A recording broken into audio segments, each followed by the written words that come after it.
The Queen's Coldness. Once upon a time, in Emperor Akbar's royal court, there was always an air of wisdom, laughter, and unexpected challenges.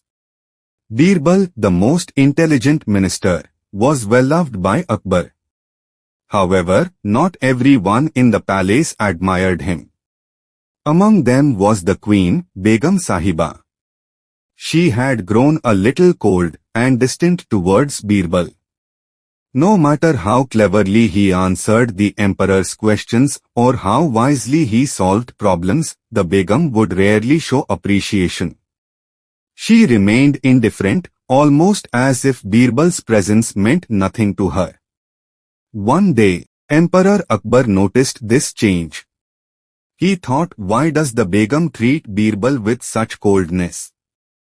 There must be some reason behind it. So, Akbar devised a little test.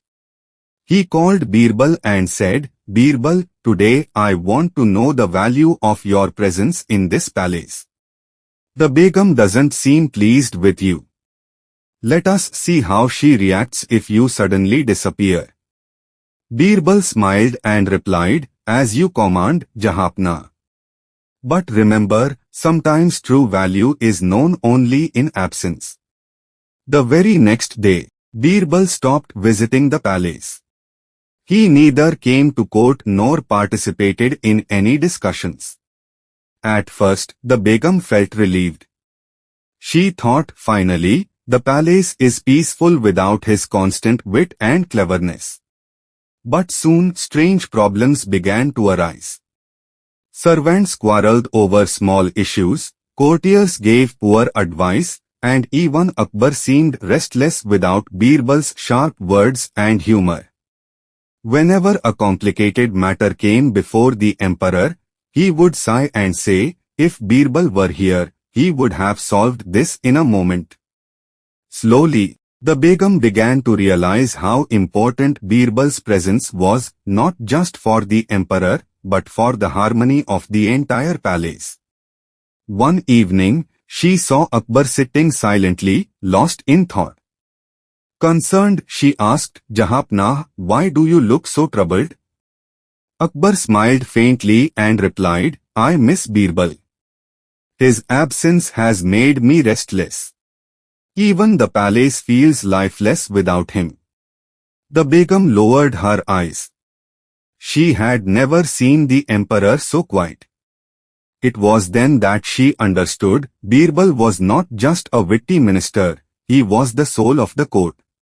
The very next morning, the Begum herself requested Akbar, please call Birbal back.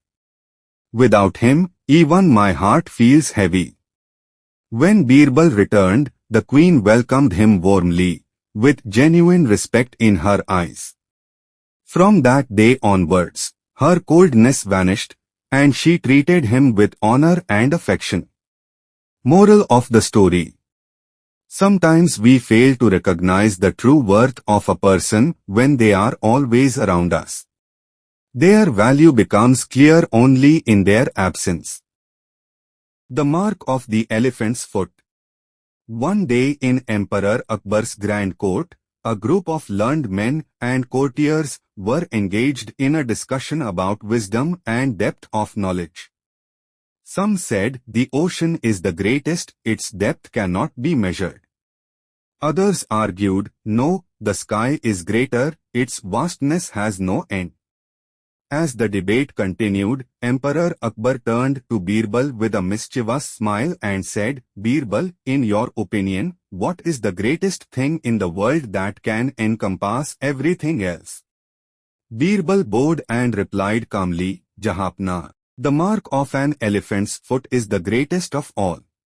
The courtiers burst out laughing. Some whispered, what nonsense! How can an elephant's foot be greater than the sky or the ocean? Akbar, though amused, raised his eyebrow. Birbal, he said, explain your answer, for it sounds strange.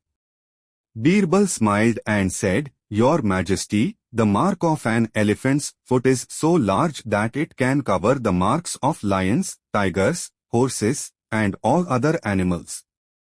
Just as the elephant is the mightiest creature, its footprint overshadows all others. Similarly, wisdom and greatness are not measured by height or depth but by their power to encompass everything else. Akbar clapped his hands in delight. Wonderful, Birbal!